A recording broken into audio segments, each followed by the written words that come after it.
ಮುಂದೆ ನಿಲ್ಲುವುದಕ್ಕೆ ದೇವರು ಕೊಟ್ಟಂತ ಮತ್ತೊಂದು ಅವಕಾಶಕ್ಕಾಗಿ ಆತನಿಗೆ ನಾನು ಸ್ತೋತ್ರಗಳನ್ನು ಸಲ್ಲಿಸುವನಾಗಿದ್ದೇನೆ. It is such a pleasure to see brothers and sisters from various other assemblies also.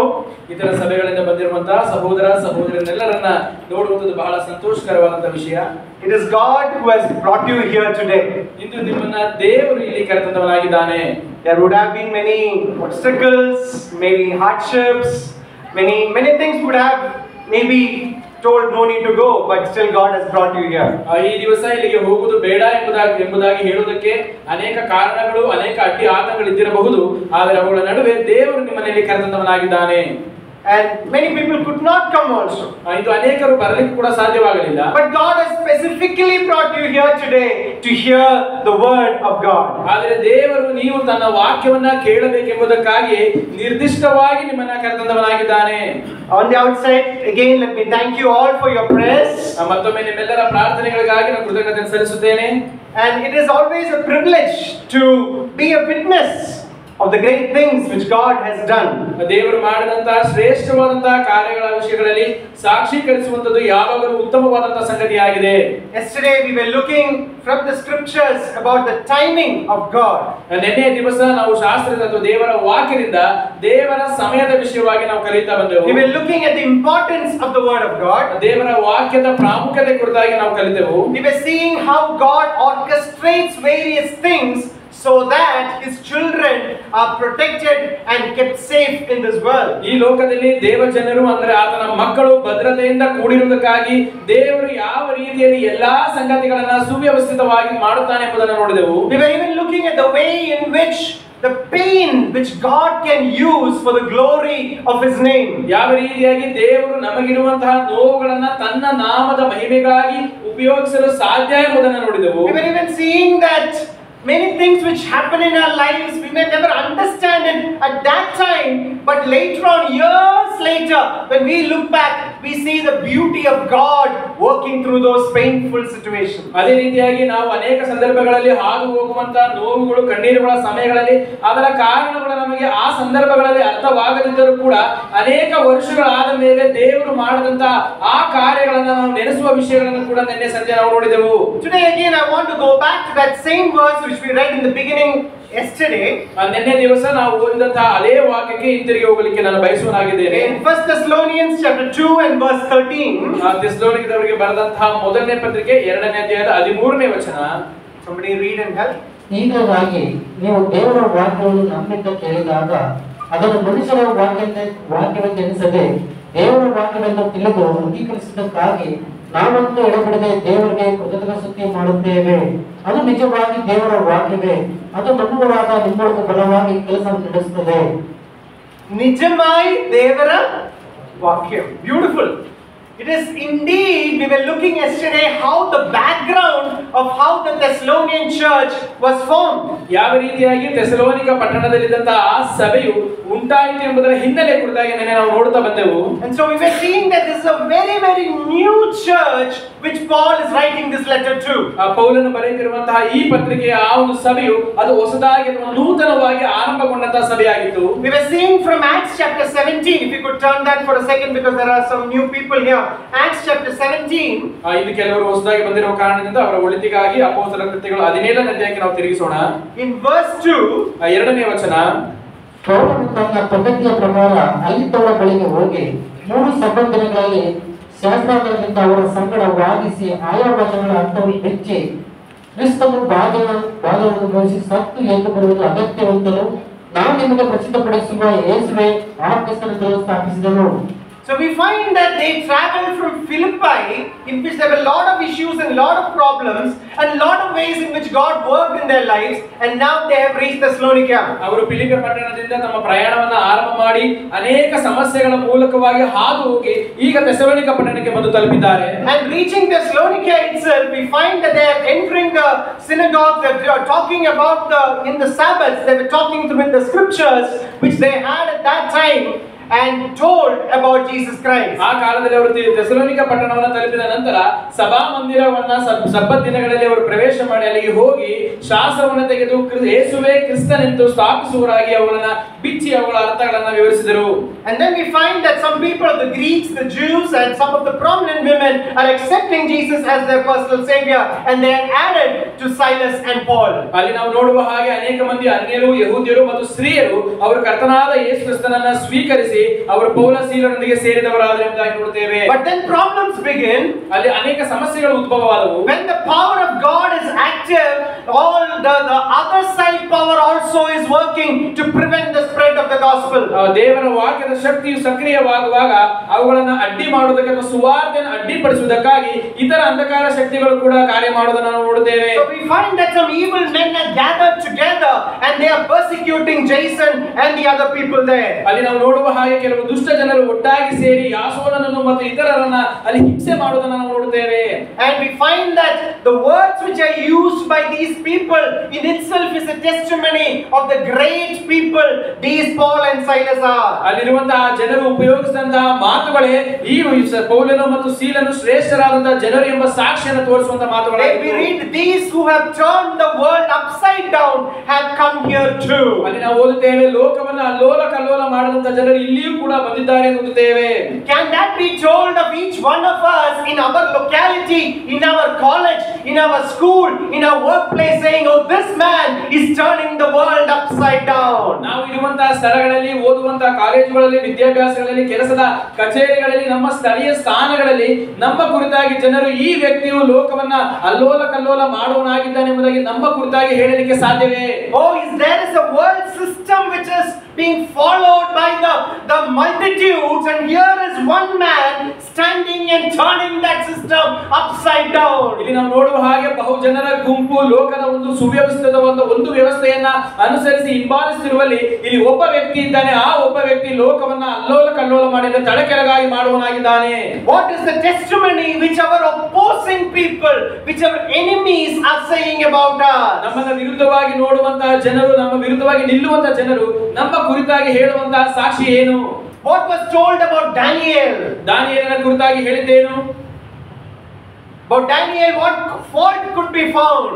ದಾನಿಯೇಲನಲ್ಲಿ ಯಾವ ಒಂದು ತಪ್ಪನ್ನ ಕಂಡುಹಿಡಿಯಲಿಕ್ಕೆ All ಸಾಧ್ಯವಾಯಿತು? the people around him itself told, his opposing people, his enemies told, we can find only one fault, that is in relation with his God. ದಾನಿಯೇಲನನ್ನು ಎದುರಿಸಿದಂತಹ ವೈರಿಯಾಗಿ ಕಂಡಂತಹ ಜನರು ದಾನಿಯೇಲನಲ್ಲಿ ಯಾವ ತಪ್ಪನ್ನು ಕೂಡ ನಾವು ಕಂಡುಹಿಡಿಯಲಿಕ್ಕೆ ಸಾಧ್ಯವಾಗುವುದಿಲ್ಲ. ಕೇವಲ ದೇವರ ವಿಷಯದಲ್ಲಿ ಮಾತ್ರ ಒಂದು ತಪ್ಪನ್ನು ನಾವು ಹಿಡಿಯಬಹುದು. So what is our testimony which the world is talking about us? ಇಂದು ನಮ್ಮ ಕುರಿತಾಗಿ ಲೋಕವು ಮಾತನಾಡುವಂತಹ ಸಾಕ್ಷಿ ಏನು? When I was studying in CMC Vellore, ನಾನು CMC ಕಾಲೇಜಿನಲ್ಲಿ ವ್ಯಾಸಂಗ ಮಾಡುವಾಗ just an encouragement which I want to say. ನಿಮ್ಮ ಒಂದು ಪ್ರೋತ್ಸಾಹಕ್ಕಾಗಿ ನಾನು ಹೇಳಲು ಬಯಸುತ್ತೇನೆ. They used to tease me, they used to mock me for carrying the word of God and traveling around. ನಾನು ದೇವರ ವಾಕ್ಯವನ್ನು ಹಿಡಿದು ಪ್ರಯಾಣಿಸಿರುವ ಕಾರಣಕ್ಕಾಗಿ ಅವರೆಲ್ಲರೂ ನನ್ನನ್ನು ಟೀಕೆ ಮಾಡುತ್ತಿದ್ದರು, ಹಾಸ್ಯ ಮಾಡುತ್ತಿದ್ದರು. Yeah, there were times when we were supposed to tell some bad words. I would say no, I cannot say that. ಕೆಲವು ಸಂದರ್ಭಗಳಲ್ಲಿ ನಾನು ಕೆಲವು ಕೆಟ್ಟ ಮಾತುಗಳನ್ನ ಉಪಯೋಗಿಸುವಂತ ಪರಿಸ್ಥಿತಿ ಬಂದಾಗ ನಾನು ಅವುಗಳನ್ನು ಆಡುವುದಿಲ್ಲ, ಮಾತಾಡುವುದಿಲ್ಲ ಅಂತ ಹೇಳಿದೆನು. And so people started observing me. ಈ ಜನರು ನನ್ನನ್ನು ಗಮನಿಸುವುದಕ್ಕೆ ಆರಂಭಿಸಿದರು. And just so there were times when in my own life I was encouraged by people who were trying to oppose me. ಈ ರೀತಿಯಾಗಿ ಹೀಗೆ ನನ್ನ ಜೀವಿತದಲ್ಲೂ ಕೂಡ ನನ್ನನ್ನು ಎದುರಿಸುತ್ತಿದ್ದಂತಹ ಜನರಿಂದಲೇ ನನಗೆ ಪ್ರೋತ್ಸಾಹ ದೊರಕುವಂತಹ ಸಂದರ್ಭಗಳು ಕೂಡ ಉಂಟು. There were times sometimes after college we are so hungry we are running to the mess. ಅನೇಕ ಸಂದರ್ಭಗಳಲ್ಲಿ ವ್ಯಾಸಂಗ ಮುಗಿದ ನಂತರ ಊಟ ಮಾಡೋದಕ್ಕಾಗಿ ನಾವು ಆ ಒಂದು ಕ್ಯಾಂಟೀನ್ಗೆ ಹೋಗುತ್ತಿದ್ದೆವು. So I came to the canteen, I looked, I couldn't see anybody, so there was some puff there, and I took a bite. ನಾನು ಅಲ್ಲಿ ಕ್ಯಾಂಟೀನ್ಗೆ ಬಂದು ಅಲ್ಲಿ ಒಂದು ಪಫ್ ಇದ್ದ ಕಾರಣ ಅದನ್ನು ತೆಗೆದುಕೊಂಡು ಒಂದು ಬಾಯಿ ಅದನ್ನು ಕಚ್ಚಿ ತಿಂದೆನು. Then from somewhere I hear a snap of fingers and saying, you did not pray before eating. ಅಲ್ಲಿ ಇದ್ದಕ್ಕಿದ್ದ ಹಾಗೆ ನನ್ನ ಹಿಂದೆಗಡೆ ಇದ್ದಂತ ಜನರು ನನಗೆ ಚಿಟಿಕೆ ಹೊಡೆದು ನೀನು ತಿನ್ನುವುದಕ್ಕೆ ಮುಂಚಿತವಾಗಿ ಪ್ರಾರ್ಥನೆ ಮಾಡಲಿಲ್ಲ ಎಂಬುದಾಗಿ ಹೇಳಿದರು. I was shocked. I turned around. I said, oh, there in one corner in the darkness, one of my classmates sitting and watching. ಆಗ ನಾನು ಹಿಂತಿರುಗಿ ನೋಡಿದಾಗ, ಅಚ್ಚರಿಗೊಂಡು ಹಿಂತಿರುಗಿ ನೋಡಿದಾಗ ನನ್ನ ತರಗತಿಯಲ್ಲಿ ಓದುವಂತ ಒಬ್ಬ ಹುಡುಗನು ಅಲ್ಲಿ ಕುಳಿತಿದ್ದನ್ನು ಹೇಳುವುದನ್ನು ನಾನು ಕಂಡೆನು. They are observing. ಅವರು ನಮ್ಮನ್ನು ಗಮನಿಸುತ್ತಿದ್ದಾರೆ. The moment you say you are a child of God, you are a Christian, you are turning the world upside upside down, people are watching, are you really turning the world upside down? ನಾವು ದೇವರ ಮಗು ಎಂಬುದಾಗಿ, ನಾವು ಕ್ರೈಸ್ತರು ಎಂಬುದಾಗಿ ಹೇಳುವಾಗ, ನಾವು ಲೋಕವನ್ನ ತಲೆಕೆಳಗಾಗಿ ಮಾಡುತ್ತೇವೆ ಎಂಬುದಾಗಿ ಹೇಳುವಾಗ ಜನರು ನಮ್ಮನ್ನ ಗಮನಿಸುವವರಾಗಿದ್ದಾರೆ. ಆದರೆ ನಾವು ಲೋಕವನ್ನ ತಲೆಕೆಳಗಾಗಿ ಮಾಡುವಂತಹ ಜನರಾಗಿದ್ದೆವು.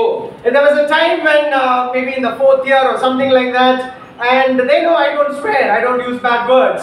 So there was one situation. ನಾನು 4ನೇ ವರ್ಷದ ವ್ಯಾಸಂಗದಲ್ಲಿ ನಾನು ಕೆಟ್ಟ ಮಾತುಗಳನ್ನು ಬಳಸುವುದಿಲ್ಲ ಎಂಬುದವರಿಗೆ ತಿಳಿದ ಕಾರಣದಿಂದ ಒಂದು ಪರಿಸ್ಥಿತಿ ಹೀಗೆ ಎದುರಾಯಿತು. So but when friends were gathered together, I told one word in Hindi. ನಾವೆಲ್ಲರೂ ಸ್ನೇಹಿತರೆಲ್ಲರೂ ಒಟ್ಟಾಗಿ ಸೇರಿದಾಗ ನಾನು ಒಂದು ಪದವನ್ನ ಹಿಂದಿ ಭಾಷೆಯಲ್ಲಿ ಹೇಳಿದೆನು. And immediately my friend, hey John, not from you, you shouldn't say that word. ಆಗ ಇದಕ್ಕಿದ್ದ ಹಾಗೆ ನನ್ನ ಸ್ನೇಹಿತ ನನಗೆ ಹೇಳಿದನು, ಜಾನ್ ನೀನ್ ಇಂಥ ಮಾತುಗಳನ್ನ ಹೇಳಬಾರದು. I was like, why, what happened, what did I say? ನಾನು ಅಂದುಕೊಂಡು ಯಾಕೆ ಏನಾಯ್ತು, ನಾನು ಅಂತದ್ದೇನು ಹೇಳಿದೆ. Then one of my I was like, oh no, I told that, I'm so sorry, I didn't say that. ಆಗ ಆ ಸ್ನೇಹಿತರು ಬಂದು ನನ್ನ ಕಿವಿಯಲ್ಲಿ ಇಂಥ ಮಾತುಗಳನ್ನು ಹೇಳದೆ ಅಂತ ಹೇಳಿದಾಗ ನಾನು ನಾನಂತ ಮಾತುಗಳನ್ನು ಹೇಳಬಾರದಾಗಿತ್ತು, ನನಗೆ ಕ್ಷಮಿಸಿರಿ. So I was wondering how God is taking care of us, so that even from our words unknowingly we can still keep our testimony by how the opposing people are trying to help us. ನಾವು ನಮಗೆ ತಿಳಿಯದ ಹಾಗೆ ಕೆಲವು ಸಂಗತಿಗಳನ್ನ ಮಾಡುವಾಗಲೂ ಕೂಡ ನಮಗೆ ವೈರಿಗಳಾಗಿ ಇರುವಂತಹ ಅಥವಾ ನಮ್ಮನ್ನು ಎದುರಿಸುವಂತಹ ಜನರ ಮೂಲಕವಾಗಿ ದೇವರು ನಮಗೆ ಪ್ರೋತ್ಸಾಹ ಕೊಟ್ಟು ನಮ್ಮನ್ನು ನಡೆಸುವಂತಹ ರೀತಿ ನನಗೆ ಅಚ್ಚರಿಯನ್ನು ಮೂಡಿಸುವಂತದ್ದಾಗಿದೆ. God is such a wonderful God. ನಮ್ಮ ದೇವರು ಆತನು ಅದ್ಭುತವಾದಂತಹ ದೇವರು. I was thinking Paul and Silas would have been so encouraged to hear, oh yes, we are turning the world upside down. ಈ ಮಾತುಗಳನ್ನು ಕೇಳುವಾಗ ಪೌಲನಿಗೂ ಸೀಲನಿಗೂ ಹೌದು ನಾವು ಲೋಕವನ್ನು ತಲೆಕೆಳಗಾಗಿ ಮಾಡುವರಾಗಿದ್ದೇವೆ ಎಂಬ ಮಾತು ಅವರಿಗೆ ಪ್ರೋತ್ಸಾಹನ ಕೊಟ್ಟಿರಬಹುದು. They meant it in a wrong way. ಅವರು ಅದನ್ನು ಹೇಳಿದವರು ಅದನ್ನು ತಪ್ಪಾದ ರೀತಿಯಲ್ಲಿ ಹೇಳಿದರು. But what an encouragement for Paul and Silas. ಆದರೆ ಪೌಲನಿಗೂ ಸೀಲನಿಗೂ ಎಂತಹ ಒಂದು ಪ್ರೋತ್ಸಾಹ. What do people say about you? ನಿಮ್ಮ ಕುರಿತಾಗಿ ಜನರು ಹೇಳುವುದೇನು? Do they say that oh that person is different? ಈ ವ್ಯಕ್ತಿಯು ಬಹಳ ವ್ಯತ್ಯಾಸವುಳ್ಳವನು, ವಿಭಿನ್ನವಾದವನು ಎಂಬುದಾಗಿ ಹೇಳುತ್ತಾರೋ? Oh, he is serving the living God and living like a person who is serving the living God. ಈ ವ್ಯಕ್ತಿಯು ಜೀವ ಸ್ವರೂಪನಾದ ದೇವರನ್ನು ಸೇವಿಸುವವನು, ಜೀವ ಸ್ವರೂಪನಾದ ದೇವರನ್ನು ಸೇವಿಸುವಂತಹ ವ್ಯಕ್ತಿಯ ಹಾಗೆ ಜೀವಿಸುತ್ತಿದ್ದಾನೆ. If in this room now, I don't know how common peacocks are. Is peacock very common here? ಇಲ್ಲಿ ನವಿಲುಗಳು ಬಹಳ ಸಾಮಾನ್ಯವಾಗಿ ಕಾಣುವುದಿಲ್ಲ. Very common. You see it every time. But in Kerala and all, peacock is very rare. ನಾವು ಕೇರಳ ರಾಜ್ಯದಲ್ಲಿ ನೋಡುವುದಾದರೆ ಈ ನವಿಲುಗಳು ಬಹಳ ವಿರಳವಾಗಿ ಕಾಣುತ್ತವೆ. In the city also, is it common peacocks? No. Okay. But imagine if a crow is coming inside this place or walking, making some sound. Will you say, hey, everybody stop preaching, there's a crow here, there's a crow? ಈಗ ಒಂದು ವೇಳೆ ಒಂದು ಕಾಗೆ ಬಂದು ಕುಳಿತು ಸದ್ದನ್ನ ಮಾಡುವುದಾದರೆ ಎಲ್ಲರೂ ಈ ಒಂದು ಪ್ರಸಂಗವನ್ನು ನಿಲ್ಲಿಸಿರಿ, ಒಂದು ಕಾಗೆ ಇದೆ ಎಂಬುದಾಗಿ ಹೇಳ್ತೀರಾ? But if a peacock is standing there, ಆದರೆ ಅದೊಂದು ನವಿಲು ಇರುವುದಾದರೆ they're like, oh, peacock here, how? Oh, it's different. ನಾವು ಅಂದುಕೊಳ್ಳುತ್ತೇವೆ ಇಲ್ಲೊಂದು ನವಿಲು ಬಂದಿದೆ, ಹೇಗೆ ಸಾಧ್ಯ ಎಂಬುದಾಗಿ ನಾವು ಅಚ್ಚರಿಗೊಳ್ಳುತ್ತೇವೆ. So are we like a crow in our society, same like the so much of common people, or are we like a peacock standing out among the crows? ಈಗ ನಾವು ಈ ಒಂದು ಕಾಗೆಯ ಹಾಗೆ ನಾವು ಇರುವಂತಹ ಸಮಾಜದಲ್ಲಿ ಸಾಧಾರಣ ಜನರ ಹಾಗಿದ್ದೇವೋ ಅಥವಾ ಒಂದು ನವಿಲಿನ ಹಾಗೆ ಎಲ್ಲರಿಗಿಂತ ವಿಭಿನ್ನವಾಗಿ ಎದ್ದು ಕಾಣುವರಾಗಿದ್ದೇವೋ? When you are in Christ Jesus, you are a new creation. ಕ್ರಿಸ್ತ ಯೇಸುವಿನಲ್ಲಿ ನೀವು ಇರುವುದಾದರೆ ನೀವು ನೂತನ ಸೃಷ್ಟಿಯಾಗಿದ್ದೀರಿ. Are we living like a new creation? ಆದರೆ ನಾವು ನೂತನ ಸೃಷ್ಟಿಯ ಹಾಗೆ ನಾವು ಜೀವಿಸುತ್ತಿದ್ದೇವಾ?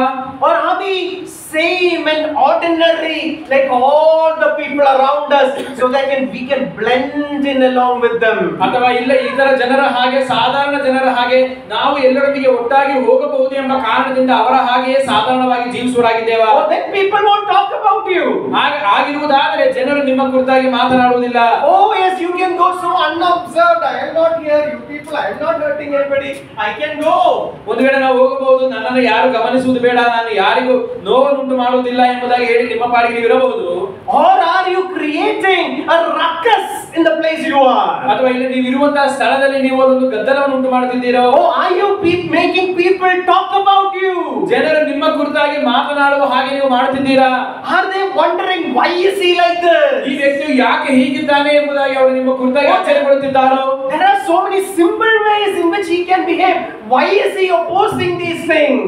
ಈ ವ್ಯಕ್ತಿಯು ಬಹಳ ಸಾಧಾರಣವಾಗಿ ಸರಳವಾದ ರೀತಿಯಲ್ಲಿ ಸಂಗತಿಗಳನ್ನು ಮಾಡಬಹುದು, ಆದರೆ ಯಾಕೆ ಈ ಸಂಗತಿಗಳನ್ನು ಎದುರಿಸುತ್ತಿದ್ದಾನೆ ಎಂಬುದಾಗಿ ಕೇಳುತ್ತಿದ್ದಾರೆ. What does your opposing people tell about you? ನಿಮ್ಮನ್ನ ಎದುರಿಸುವಂತಹ ಜನರು ನಿಮ್ಮ ಕುರಿತಾಗಿ ಹೇಳುವಂತಹ ಮಾತುಗಳೇನು? Here the people are told, yes, they are turning the world upside down, but they started beating and persecuting the people who harbored them. ಆ ರೀತಿಯಾಗಿ ಈ ಜನರು ಲೋಕವನ್ನ ಅಲ್ಲೋಲ ಕಲ್ಲೋಲ ಮಾಡುವವರಾಗಿದ್ದಾರೆ ಎಂಬುದಾಗಿ ಹೇಳಿದಂತ ಜನರು ಈ ಜನರನ್ನ ಅವರನ್ನ ಒಟ್ಟಾಗಿ ಸೇರಿಸಿದಂತ ಆಶ್ರಯ ಕೊಟ್ಟಂತ ಜನರನ್ನ ಅವರು ಹಿಂಸಿಸುವರು, ಒಡೆಯವರು ಆದರು. And then verse 10, 10ನೇ ವಚನ. and then the brethren immediately sent Paul and Silas away by night to Berea. ಕೂಡಲೇ ಸಹೋದರರು ರಾತ್ರಿಯಲ್ಲಿ ಪೌಲ ಸೀಲರನ್ನು ಬೆರೋಯಕ್ಕೆ ಕಳುಹಿಸಿ ಬಿಟ್ಟರು. And we find that these people, very short time only, they were with the people at Thessalonica. ಇಲ್ಲಿ ನಾವು ಗಮನಿಸುವ ಹಾಗೆ ಈ ಜನರು ಒಂದು ಸಣ್ಣ ಅಲ್ಪಾವಧಿಯಲ್ಲಿ ಮಾತ್ರ ಪೌಲ ಸೀಲರೊಂದಿಗೆ ಕಳೆದರು. And then we find that from Berea they traveled to Corinth. ನಂತರ ಬೆರೋಯ ಪಟ್ಟಣದಿಂದ ಅವರು ಕೊರಿಂಥ ಪಟ್ಟಣಕ್ಕೆ ಪ್ರಯಾಣ ಬೆಳೆಸಿದರು. And from Corinth he writes this letter. ಆ ಒಂದು ಕೊರಿಂಥ ಪಟ್ಟಣದಿಂದ ಪೌಲನು ಈ ಪತ್ರಿಕೆಯನ್ನು ಬರೆಯಲಾಗಿದ್ದಾನೆ. So maybe a gap of around 5-6 months and this letter is written. So he is so much worried about the people and the believers at Thessalonica. ಸರಿ ಸುಮಾರು 5-6 ತಿಂಗಳುಗಳ ಅವಧಿ ಆಗಿರಬಹುದು. ಈ ಅವಧಿಯಲ್ಲಿ ಪೌಲನು ಈ ಪತ್ರಿಕೆಯನ್ನ ಥೆಸಲೋನಿಕೆ ಬರೆಯುವುದಕ್ಕೆ ಕಾರಣವೇನೆಂದರೆ ಅವರ ಕುರಿತಾಗಿ ಪೌಲನಿಗೆ ಇದ್ದಂತಹ ಚಿಂತೆ ಮತ್ತು ಕಾಳಜಿ. In First Thessalonians chapter 3 and 2 and the latter part we find the concern which Apostle Paul has for the believers at Thessalonica. Thessalonica ಪತ್ರಿಕೆಯ 3ನೇ ಅಧ್ಯಾಯದ ಮುಂದಿನ ವಚನಗಳನ್ನು ಗಮನಿಸುತ್ತೇವೆ. ಆ ವಚನಗಳಲ್ಲಿ ಪೌಲನಿಗೆ ಇದ್ದಂತಹ ಕಾಳಜಿಯನ್ನು ಗಮನಿಸುವಾಗ ಪೌಲನು ಥೆಸಲೋನಿಕ ಸಭೆಯ ವಿಷಯದಲ್ಲಿ ಎಷ್ಟು ಮಾತ್ರ ಅವನು ಚಿಂತಾಕಾಂತನಾಗಿದ್ದಾನೆ ಎಂಬುದನ್ನು ಅರ್ಥ ಮಾಡಿಕೊಳ್ಳಬಹುದು. In First Thessalonians chapter 2 verse 17 and 18 we find the heart of Apostle Paul there.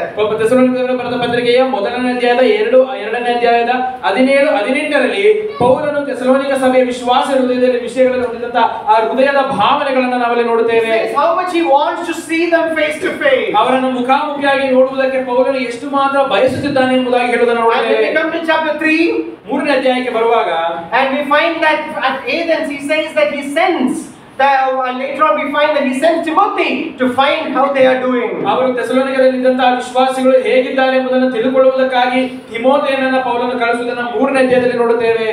And there we find that he hears about the life of the Thessalonican believers and he writes this letter. ಅಲ್ಲಿ ತಿಮೋಥೆಯನು ಹಿಂದಿರುಗಿ ಬಂದು ಥೆಸಲೋನಿಕ ಸಭೆಯ ವಿಶ್ವಾಸಿಗಳ ಶುಭ ವರ್ತಮಾನವನ್ನು ತಿಳಿಸಿದ ನಂತರ ಪೌಲನು ಈ ಪತ್ರಿಕೆಯನ್ನು ಬರೆಯುವನಾಗಿದ್ದಾನೆ. So that is why he is writing in verse 13 that he is thanking God continuously because when you received the word of God which you heard from us, you welcomed it not as a word of men but as it is in truth the word of God which also effectively works in you who believe. ಈ ಕಾರಣದಿಂದಲೇ ಪೌಲನು 2ನೇ ಅಧ್ಯಾಯದ 13ನೇ ವಚನದಲ್ಲಿ ಹೀಗಿರಲಾಗಿ ನೀವು ದೇವರ ವಾಕ್ಯವನ್ನು ನಮ್ಮಿಂದ ಕೇಳಿದಾಗ ಅದನ್ನು ಮನುಷ್ಯರ ವಾಕ್ಯವೆಂದು ಎಣಿಸದೆ ದೇವರ ವಾಕ್ಯವೆಂದೇ ತಿಳಿದು ಅಂಗೀಕರಿಸಿದ್ದಕ್ಕಾಗಿ ನಾವಂತೂ ಎಡೆಬಿಡದೆ ದೇವರಿಗೆ ಕೃತಜ್ಞತಾಸ್ತುತಿ ಮಾಡುತ್ತೇವೆ, ಅದು ನಿಜವಾಗಿ ದೇವರ ವಾಕ್ಯವೇ ಎಂಬುದಾಗಿ ಬರೆದಿದ್ದಾನೆ. So in the midst of the afflictions, the problems, the persecution which they are facing there in Thessalonica, they have accepted the word of God as it is. That is the word of God. ಅವರು ಥೆಸಲೋನಿಕ ಪಟ್ಟಣದಲ್ಲಿ ಇರುವಂತಹ ಸಂದರ್ಭಗಳಲ್ಲಿ ಅವರಿಗೆ ಬಂದಂತಹ ಸಂಕಷ್ಟ, ಹಿಂಸೆ, ನೋವುಗಳ ಮಧ್ಯದಲ್ಲೂ ಕೂಡ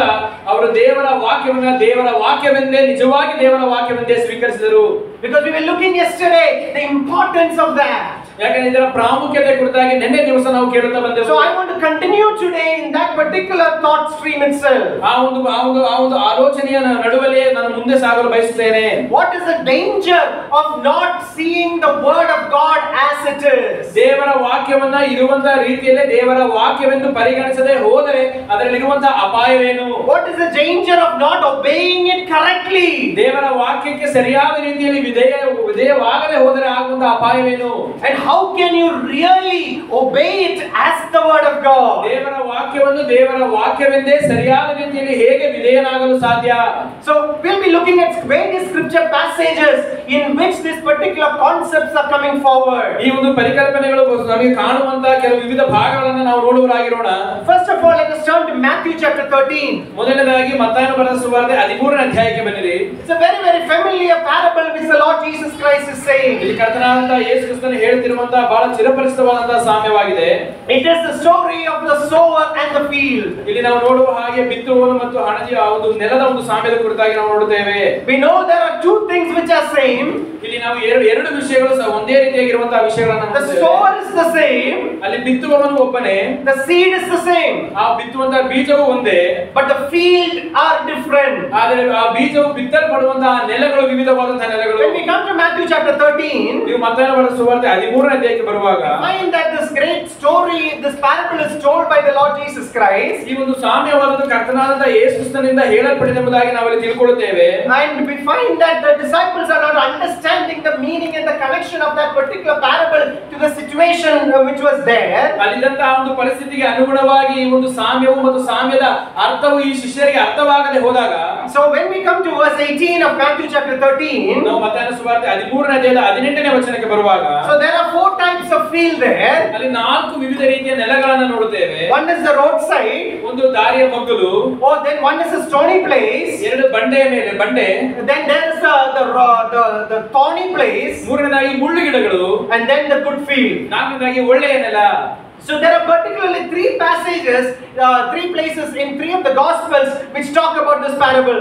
ನಿರ್ದಿಷ್ಟವಾಗಿ ಈ ಒಂದು ಸಾಮ್ಯದ ಕುರಿತಾಗಿ 3 ಸುವಾರ್ತೆಗಳಲ್ಲಿ ನಾವು ಇದನ್ನು ಓದಬಹುದು. So in the first one, we all know very well that the word of God is spoken, and immediately the Satan comes and takes it away. ಮೊದಲನೇ ನೆಲದ ಕುರಿತಾಗಿ ನಾವು ಚಿರಪರಿಚಿತವಾಗಿ ತಿಳಿದವರಾಗಿದ್ದೇವೆ. ದೇವರ ವಾಕ್ಯವು ಸಾರಲ್ಪಟ್ಟಾಗ ಸೈತಾನನು ಬಂದು ಬಿತ್ತಿದಂತಹ ಬೀಜವನ್ನು ತೆಗೆದುಕೊಂಡು ಹೋಗುತ್ತಾನೆ. So in the verse which we read, there was three phrases there. ನಾವು ಓದಿದಂತಹ ಒಂದು ವಾಕ್ಯದಲ್ಲಿ 3 ಹೇಳಿಕೆಗಳನ್ನು ನಾವು ನೋಡುತ್ತೇವೆ. That they heard the word, ಅವರು ದೇವರ ವಾಕ್ಯವನ್ನ ಕೇಳಿದರು, they received it, ಅದನ್ನು ಸ್ವೀಕರಿಸಿದರು, they welcomed it. ಅದನ್ನು ಅವರು ಸ್ವಾಗತಿಸಿದರು. So here also we find the context is, yes, they have heard the word. ಇಲ್ಲೂ ನಾವು ನೋಡುತ್ತೇವೆ ಒಂದು ಸಾಂದರ್ಭಿಕ ಹಿನ್ನೆಲೆಯನ್ನು ಗಮನಿಸುವಾಗ ಇವರು ಕೂಡ ದೇವರ ವಾಕ್ಯವನ್ನ ಕೇಳಿದರು. But they did not allow it to meditate in their heart. ಆದರೆ ಒಂದು ದೇವರ ವಾಕ್ಯವನ್ನ ತಮ್ಮ ಹೃದಯಗಳಲ್ಲಿ ಧ್ಯಾನ ಮಾಡುವುದಕ್ಕೆ ಅವರು ಅದನ್ನು ಅನುಮತಿಸಲಿಲ್ಲ. Yes, many of us read the Bible. ನಾವು ಕೂಡ ಅನೇಕ ಮಂದಿ ದೇವರ ವಾಕ್ಯವನ್ನು ಓದುತ್ತೇವೆ. Oh, and we just leave it as it is. ಆದರೆ ಓದಿ ಅದು ಇರುವಂತ ರೀತಿಯಲ್ಲಿ ಅದನ್ನು ಬಿಟ್ಟು ಬಿಡುತ್ತೇವೆ. Oh, it is a traditional and ritualistic reading of the Bible which is there. ಈ ದಿವಸಗಳಲ್ಲಿ ಒಂದು ಆಚಾರದ ರೀತಿಯಲ್ಲಿ ಒಂದು ಸಾಂಪ್ರದಾಯಿಕವಾದ ರೀತಿಯಲ್ಲಿ ದೇವರ ವಾಕ್ಯವನ್ನ ಓದುವಂತಹ ಪದ್ಧತಿ ಅದು ಇರುವಂತದಾಗಿದೆ. I have heard many people say that we have read the Bible 10 times, 20 times. ಕೆಲವು ಮಂದಿ ನಾನು 10 ಬಾರಿ 20 ಬಾರಿ ಸತ್ಯವೇದವನ್ನು ಓದಿದ್ದೇನೆ ಎಂಬುದಾಗಿ ಹೇಳುವರುಂಟು. But the question is, did it work even one time inside? ಆದರೆ ಪ್ರಶ್ನೆ ಏನೆಂದರೆ ಅದು ಒಂದು ಬಾರಿ ಆದರೂ ನಿಮ್ಮ ಹೃದಯಗಳಲ್ಲಿ ಕಾರ್ಯ ಮಾಡಿತು. Our children study memory verses for the competitions. ನಮ್ಮ ಮಕ್ಕಳು ಸ್ಪರ್ಧೆಗಾಗಿ ದೇವರ ವಾಕ್ಯ ವಚನವನ್ನು ಕಂಠಪಾಠ ಮಾಡುತ್ತಾರೆ. But is it working inside them? ಆದರೆ ಅವರ ಹೃದಯಗಳಲ್ಲಿ ಅದು ಕಾರ್ಯ ಮಾಡುತ್ತಿದೆಯಾ? Because before we start a day, we will just take the Bible as a ritual and just read and then shut it and God please help me. ನಾವು ನಮ್ಮ ದಿನವನ್ನು ಆರಂಭ ಮಾಡುವುದಕ್ಕೆ ಮುಂಚಿತವಾಗಿ ಎದ್ದು ದೇವರ ವಾಕ್ಯವನ್ನು ಓದಿ ಒಂದು ಆಚಾರದ ರೀತಿಯಲ್ಲಿ ಓದಿ ದೇವರೇ ನನಗೆ ಸಹಾಯ ಮಾಡಿ ಎಂಬುದಾಗಿ ಪ್ರಾರ್ಥನೆ ಮಾಡಿ ಅದನ್ನು ಮುಚ್ಚಿಬಿಡುತ್ತೇವೆ. Oh yes, many times when we ask the children, even by afternoon we will ask, what did you read? They are like, uncle, I don't remember. ಕೆಲವು ಮಕ್ಕಳನ್ನ ನಾವು ಮಧ್ಯಾಹ್ನ ಹೊತ್ತು ಕೇಳುವಾಗ ನೀನು ಬೆಳಗ್ಗೆ ಏನು ಓದಿದೆ ಎಂಬುದಾಗಿ ಕೇಳುವುದಾದರೆ ಆ ಅಂಕಲ್ ನಾನು ಮರೆತು ಹೋಗಿದ್ದೇನೆ ಎಂಬುದಾಗಿ ಹೇಳ್ತಾರೆ. Many families there is family prayer. ಅನೇಕ ಕುಟುಂಬಗಳಲ್ಲಿ ಕುಟುಂಬ ಪ್ರಾರ್ಥನೆಗಳುಂಟು. But most of the times one question which is asked in the family time is, ಪ್ರಾರ್ಥನೆ ಮಾಡುವಂತಹ ಸಮಯಗಳಲ್ಲಿ ಅವರ ಸಾಮಾನ್ಯವಾಗಿ ಕೇಳುವಂತಹ ಒಂದು ಪ್ರಶ್ನೆ ಏನೆಂದರೆ, what did we read yesterday? ನಾವು ನಿನ್ನೆ ಏನನ್ನ ಓದಿದೆವು? What should we read today? ನಾವು ಇಂದು ಯಾವುದನ್ನು ಓದಬೇಕು? Then the mother will say, my bookmark is in Psalms 50. ಆಗ ತಾಯಿ ಹೇಳುತ್ತಾರೆ, ನಾನು ನನ್ನ ಕೀರ್ತನೆಗಳಲ್ಲಿ ನಾನೊಂದು ಗುರುತನ್ನು ಇಟ್ಟಿದ್ದೇನೆ. The elder son will say, no mama, my bookmark, I have crossed it like this, we have finished that. ಆಗ ಹಿರಿಯ ಮಗನು ಹೇಳುತ್ತಾನೆ, ಇಲ್ಲ ಅಮ್ಮ, ನಾವು ಕೀರ್ತನೆಗಳನ್ನು ಮುಗಿಸಿದ್ದೇನೆ, ನಾನು ಅದನ್ನು ಗುರುತಿಟ್ಟಿದ್ದೇನೆ. The younger son doesn't know what has happened. ಆ ಕಿರಿಯ ಮಗನಿಗೆ ಅಲ್ಲಿ ಏನು ನಡೀತದೆ ಎಂಬುದೇ ಗೊತ್ತಿಲ್ಲ. The father then has to take a decision. ಆಗ ಅಲ್ಲಿರುವಂತ ತಂದೆ ಒಂದು ನಿರ್ಧಾರವನ್ನು ತೆಗೆದುಕೊಳ್ಳಬೇಕು. He also does not remember. ಈಗ ತಂದೆ ಕೂಡ ಅದು ನೆನಪಿರುವುದಿಲ್ಲ. Psalms 51 we finished, correct, 52 today. ನಾವು ಕೀರ್ತನೆ 51 ಮುಗಿಸಿದ್ದೇವೆ, ಈಗ 52ಕ್ಕೆ ಹೋಗೋಣ. We read like it's in the roadside. ನಾವು ಒಂದು ದಾರಿಯ ಮಗ್ಗಲಲ್ಲಿ ಬಿದ್ದ ಬೀಜದ ರೀತಿಯಲ್ಲಿ ನಾವು ಓದುವರಾಗಿದ್ದೇವೆ. That is what the word of God is telling. How is it coming to your heart? ಈ ರೀತಿಯಾಗಿ ದೇವರ ವಾಕ್ಯವು ಹೇಳುತ್ತದೆ, ಈ ದೇವರ ವಾಕ್ಯವು ನಿಮ್ಮ ಹೃದಯವನ್ನು ಹೇಗೆ ಪ್ರವೇಶ ಮಾಡುತ್ತದೆ. Can we go move forward? The second thing. ನಾವು ಮುಂದೆ ಹೋಗೋಣ. ಎರಡನೇ ವಿಷಯ. Oh, that is falling. Where is it falling? ಎರಡನೇ ಬೀಜ ಎಲ್ಲಿ ಬೀಳುತ್ತಿದೆ? the stony places. ಅದು ಬಂಡೆಯ ಮೇಲೆ ಬೀಳುತ್ತದೆ. Oh, it says it hears the word. ಅಲ್ಲಿ ಹೇಳುವಂತದ್ದು ಅವರು ದೇವರ ವಾಕ್ಯವನ್ನು ಕೇಳುತ್ತಾರೆ. Oh yes, because it receives it with joy. ಆ ದೇವರ ವಾಕ್ಯವನ್ನು ಸಂತೋಷದಿಂದ ಸ್ವೀಕರಿಸುತ್ತಾರೆ. Oh, what a wonderful word. ಓ ಎಂತ ಅದ್ಭುತವಾದಂತಹ ವಾಕ್ಯ. Oh yes, it is so much encouraging me. ಇದು ನನಗೆ ಬಹಳ ಪ್ರೋತ್ಸಾಹವನ್ನು ಕೊಡುತ್ತಿದೆ. Oh brother, your message was very good. ಸಹೋದರನೇ, ನಿಮ್ಮ ಸಂದೇಶ ಬಹಳ ಉತ್ತಮವಾಗಿತ್ತು. Oh, it has encouraged me so much today. ಅದು ಈ ದಿವಸ ನನಗೆ ಬಹಳ ಪ್ರೋತ್ಸಾಹವನ್ನು ಕೊಟ್ಟಿದೆ. Oh, thank you so much. ಧನ್ಯವಾದಗಳು. Thank you. Bye bye. Bye bye. After reaching home, ಮನೆಗೆ ಹೋದ ಮೇಲೆ children start fighting. ಮಕ್ಕಳು ಕಿತ್ತಾಡೋದಕ್ಕೆ ಆರಂಭಿಸುತ್ತಾರೆ. Wife starts complaining. ಹೆಂಡತಿಯರು ದೂರನ ಹೇಳೋದಕ್ಕೆ The ಆರಂಭಿಸುತ್ತಾರೆ. neighbor starts making big noises. ನೆರೆಹೊರೆಯವರು ದೊಡ್ಡ ಸದ್ದುಗಳನ್ನ ಮಾಡೋದಕ್ಕೆ In ಆರಂಭಿಸುತ್ತಾರೆ. the workplace, there are a lot of tension. ಕೆಲಸ ಮಾಡುವ ಸ್ಥಳದಲ್ಲಿ ಬಹಳವಾದಂತಹ ಒತ್ತಡ. God, ಎಲ್ಲವೂ ಹೋಯಿತು. joy gone. ಆ ಸಂತೋಷ The ಹೋಯಿತು. joy of the Lord is our. ದೇವರ ಸಂತೋಷವೇ ನಮ್ಮ ಬಲ. That is good for Bible. ಅದು ಸತ್ಯವೇದಕ್ಕೆ ಮಾತ್ರ ಒಳ್ಳೆಯದು. That is good for church. ಅದು ಸಭೆಗೆ ಮಾತ್ರ ಒಳ್ಳೆಯದು. That is good for preaching, uncle. ಅದು ಪ್ರಸಂಗ ಮಾಡೋದಕ್ಕೆ ಮಾತ್ರ ಒಳ್ಳೆಯದು. Uncle, you don't know what I am going through. ನಾನು ಹಾದು ಹೋಗ್ತಿರುವುದು ನಿಮಗೆ ಗೊತ್ತಿಲ್ಲ uncle. Bible says carry your cross. ದೇವರ ವಾಕ್ಯ ಹೇಳಿದ್ರೆ ನಿನ್ನ ಶಿಲುಬೆಯನ್ನು ಹೊತ್ತುಕೋ. My cross is sitting next to me. ಶಿಲುಬೆ ನನ್ನ ಪಕ್ಕದಲ್ಲಿ ಕುಳಿತಿದೆ. Told it in a very funny way, but how is it in our life? ನಾನು ಅದನ್ನ ಹಾಸ್ಯಾಸ್ಪದವಾಗಿ ಹೇಳಿದರೂ ಕೂಡ ಈ ಸತ್ಯವು ನಮ್ಮ ಜೀವಿತಗಳಲ್ಲಿ ಏನಾಗಿದೆ? Does the word of God, which is preached to us, which is told to us, go beyond the doors of the assembly? ನಮಗೆ ಪ್ರಸಂಗಿಸಲ್ಪಟ್ಟಂತಹ ಸಾರಲ್ಪಟ್ಟಂತಹ ದೇವರ ವಾಕ್ಯವು ಈ ಒಂದು ಸಭೆಯ ಒಂದು ಬಾಗಿಲಿಂದ ಹೊರಗೆ ಹೋಗುತ್ತದೋ? Does it enter your house? ಅದು ನಿಮ್ಮ ಮನೆಯನ್ನು ಪ್ರವೇಶ ಮಾಡುತ್ತದೋ? Many times, ಅನೇಕ ಸಂದರ್ಭಗಳಲ್ಲಿ the preacher ಪ್ರಸಂಗಿಯು would have told it very powerfully, ಅದನ್ನ ಬಹಳ ಶಕ್ತಿಯುತವಾಗಿ ಹೇಳಿರುತ್ತಾರೆ. and people would have nodded their heads very much like a rap song. ಜನರು ಒಂದು ಹಾಡನ್ನು ಕೇಳಿ ತಲೆ ಆಡಿಸುವಾಗ ಅದಕ್ಕೆ ತಲೆ ಆಡಿಸಿರುತ್ತಾರೆ. And the brothers saw tears coming down. ಅದನ್ನು ಸಾರುವಂತಹ ವ್ಯಕ್ತಿಯ ಕಣ್ಣುಗಳಿಂದ ಕಣ್ಣೀರು ಸುರಿಸುವುದಾಗಿರುತ್ತಾರೆ. God is working. ದೇವರು ಕಾರ್ಯ ಮಾಡುತ್ತಿದ್ದಾನೆ. That brother is standing here the next Sunday. ಮುಂದಿನ ವಾರ ಅದೇ ಸಹೋದರನು ಅಲ್ಲಿ ನಿಂತಿರುತ್ತಾನೆ. Oh, I am sure you remember what I spoke last week. ನಾನು ಕಳೆದ ವಾರ ಮಾತನಾಡಿದ್ದನ್ನು ನೀವು ನೆನಪು ಮಾಡಿಕೊಂಡಿದ್ದೀರಿ ಎಂಬುದನ್ನು ನಾನು ಖಂಡಿತವಾಗಿ ನಂಬುತ್ತೇನೆ. What did I speak last week? ಸಹೋದರನೇ, ನಾನು ಕಳೆದ ವಾರ ಏನು ಮಾತಾಡಿದೆನು? Brother, that was notes. I didn't write notes. Brother, that was God. 1 week it does not last. ಸಹೋದರನೇ, ನಾನು ಅದನ್ನು ಬರೆದಿಟ್ಕೊಂಡಿದ್ದೆ, ಅದು ಎಲ್ಲೇ ಇಟ್ಟುಬಿಟ್ಟಿದ್ದೇನೆ ಗೊತ್ತಿಲ್ಲ ನನಗೆ ಅಂತ ಹೇಳುವಲ್ಲಿ ಒಂದು ವಾರದಲ್ಲಿ ನಾವು ಕಲಿತ ಸಂಗತಿ ಹೋಯಿತು. What is happening? ಏನ್ ನಡೆಯುತ್ತಿದೆ?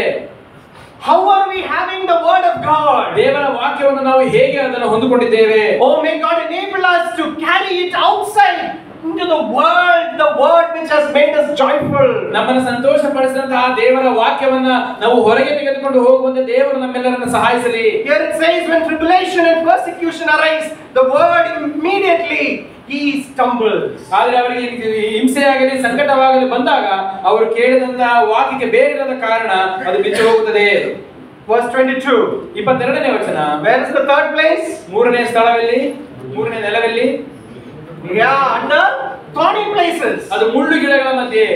What happens there? ಅಲ್ಲಿ ಆಗುತ್ತದೇನು? I feel that is the most common thing in the brethren churches, in the whole world today, in the youth churches and all those places. ಇದು ಪ್ರಪಂಚದಾದ್ಯಂತ ಇರುವಂತಹ ಎಲ್ಲಾ ಸಹೋದರ ಸಭೆಗಳು, ಯೌವನಸ್ಥರ ಸಭೆಗಳ ನಡುವೆ ಇರುವಂತಹ ಸ್ಥಳ ಈ ಸ್ಥಳವಾಗಿದೆ. This is the greatest danger which could be waiting. ನಮಗೆ ನಾವು ಎದುರು ನೋಡುತ್ತಿರುವಂತಹ ಒಂದು ದೊಡ್ಡ ಅಪಾಯ ಇದಾಗಿರಬಹುದು.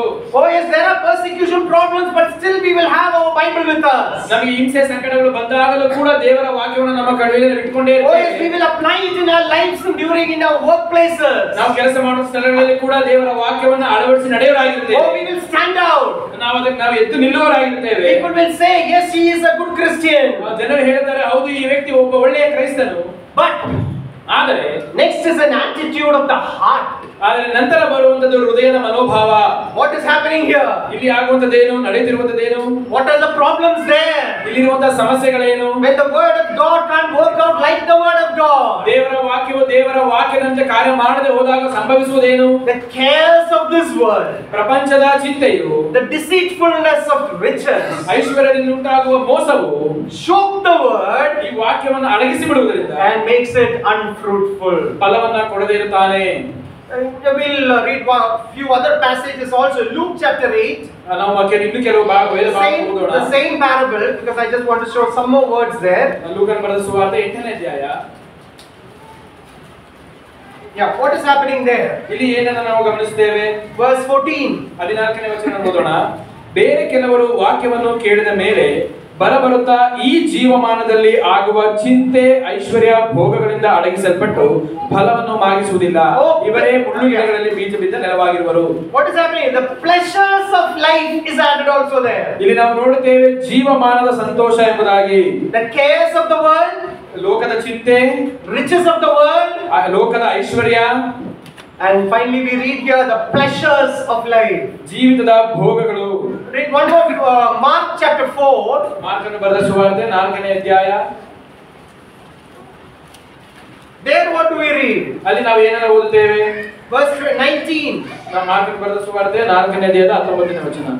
ಇನ್ನೂ ಕೆಲವರು ವಾಕ್ಯವನ್ನು ಕೇಳಿದ್ದಾಗ್ಯೂ ಪ್ರಪಂಚದ ಚಿಂತೆಗಳು, ಐಶ್ವರ್ಯ ಉಂಟಾಗುವ ಮೋಸವು, ಇತರ ವಿಷಯಗಳ ಮೇಲಣ ಆಶೆಗಳು ಒಳಗೆ ಸೇರಿ ಆ ವಾಕ್ಯವನ್ನು ಅಡಗಿಸಿಡುವುದರಿಂದ ಫಲವನ್ನು ಕೊಡದೇ ಇರುತ್ತಾರೆ. It becomes unfruitful.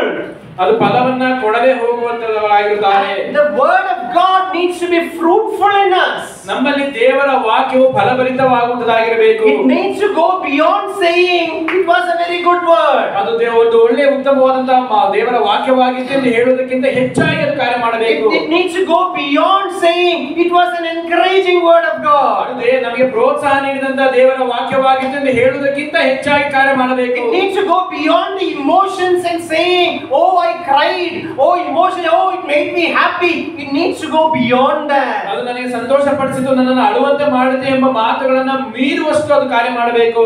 Here it says we saw the dangers there, the pleasures of life, the deceitfulness of riches and the pressures of life. ಇಲ್ಲಿ ನಾವು ನೋಡುತ್ತೇವೆ ಜೀವಿತದ ಪ್ರಪಂಚದ ಚಿಂತೆಗಳು, ಐಶ್ವರ್ಯದಿಂದ ಆಗುವಂತಹ ಮೋಸ, ಜೀವಿತದ ಭೋಗಗಳು ಎಂಬುದಾಗಿ ನಾವು ನೋಡಿದೆವು. ಅದರಿಂದ ಬರುವಂತಹ ಅಪಾಯಗಳು ಏನೆಂಬುದಾಗಿ ನೋಡಿದೆವು. Oh, the desires of life, ಜೀವಿತದ ಭೋಗಗಳು, ಆಸೆಗಳು. My dear brothers and sisters, today the question is the word of God getting choked out because of our striving behind the prosperities of this world? ನನ್ನ ಪ್ರಿಯ ಸಹೋದರ ಸಹೋದರಿಯರೇ, ನಾವು ಈ ಲೋಕದ ಐಶ್ವರ್ಯಗಳನ್ನು ಅನುಸರಿಸಿ ಹೋಗುವ ಕಾರಣದಿಂದ ದೇವರ ವಾಕ್ಯವು ನಮ್ಮಲ್ಲಿ ಸಂಕುಚಿತಗೊಳ್ಳುತ್ತಾ ಹೋಗುತ್ತಿದೆ. Are we comparing with the person sitting next to us? ನಮ್ಮ ಅಕ್ಕಪಕ್ಕದಲ್ಲಿ ಕುಳಿತಿರುವಂತಹ ಜನರೊಂದಿಗೆ ನಮ್ಮನ್ನು ನಾವು ಹೋಲಿಕೆ ಮಾಡಿಕೊಳ್ಳುತ್ತಿದ್ದೇವೆ. Are we comparing the house and the things inside the house with the person's house next to us and things inside his house? ನಮ್ಮ ಮನೆಯನ್ನು, ನಮ್ಮ ಮನೆಯಲ್ಲಿರುವಂತಹ ಸಂಗತಿಗಳನ್ನು ನಮ್ಮ ಪಕ್ಕದಲ್ಲಿರುವಂತಹ ಮನೆಯವರ ಮತ್ತು ಅವರ ಸಂಗತಿಗಳೊಂದಿಗೆ ನಾವು ಹೋಲಿಕೆ ಮಾಡಿ ನೋಡುತ್ತಿದ್ದೇವೆ. Mobile phone, ನಮ್ಮ ಮೊಬೈಲ್ ಫೋನ್ಗಳು. oh I have a Redmi phone, I need an iPhone. ನನ್ನ ಹತ್ರ ಒಂದು ರೆಡ್ಮಿ ಫೋನ್ ಇದೆ, ನನಗೊಂದು ಐಫೋನ್ ಬೇಕು. Oh I cannot tolerate it, ನಾನು ಸಹಿಸಿಕೊಳ್ಳಲು ಸಾಧ್ಯವಾಗುತ್ತಿಲ್ಲ. I cannot purchase it. ಅದನ್ನು ಕೊಂಡುಕೊಳ್ಳಲು ನನಗೆ ಸಾಧ್ಯವಿಲ್ಲ. So what do they say? ಅದಕ್ಕೆ ಅವರು ಹೇಳುವುದೇನು? Loan is available. ಆ ಲೋನ್ ನನಗೆ ಲೋನ್ ಲಭ್ಯವಿದೆ. 2,000 rupees per month only, brother. ತಿಂಗಳಿಗೆ 2,000 ಮಾತ್ರವೇ ಸಹೋದರನೇ. 7,000 rupees, it is okay, I can afford. ಆ 7,000 ಮಾತ್ರವೇ, ಅದನ್ನು ಕೊಂಡುಕೊಳ್ಳಲಿಕ್ಕೆ ನನಗೆ ಸಾಧ್ಯ. Not satisfied with our situation. ನಮಗಿರುವಂತಹ ಸಂದರ್ಭಗಳಲ್ಲಿ ತೃಪ್ತಿ ಇಲ್ಲದಂತಹ ಒಂದು ಸ್ಥಿತಿ. Not content with our situation. ನಮ್ಮ ಸ್ಥಿತಿಗತಿಗಳಲ್ಲಿ ತೃಪ್ತಿ ಇಲ್ಲದಂತಹ ಒಂದು ಸ್ಥಿತಿ. Oh, when something is happening in our life, when there's the pressure, the children, the work, the I have to get up early morning, I have to get the children ready.